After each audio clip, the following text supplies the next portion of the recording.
لو في شخص احرجك وانت معرفتش ترد عليه وفاكر ان انت كده شخص ضعيف، يبقى شوف الفيديو ده.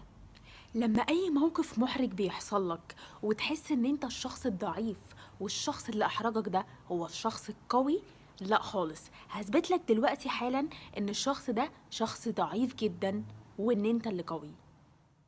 لو انا دلوقتي جايه احرجك وفاكره ان انا بقى القويه بقى وبتاع، انا مش قويه. انا اخترت الوقت المناسب ليا انا، اللي انا جاهزه فيه اني اخوض معركه احراج واستفزاز فظيعه معاك.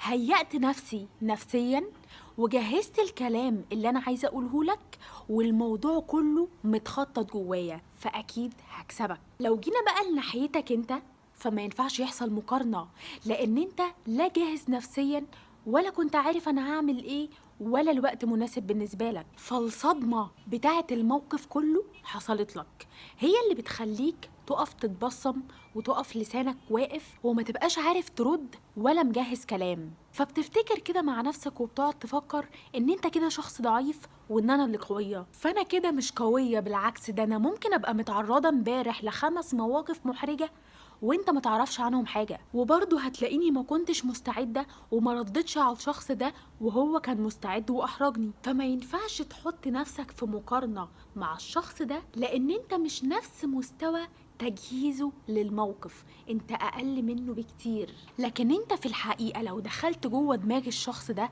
هتلاقي مليون موقف هو اتعرض لهم وما كانش جاهز ومعرفش يرد وكان واقف متبصم، لان هو برضو ما كانش مستعد وما كانش جاهز. فملهاش علاقة بالضعف والقوة.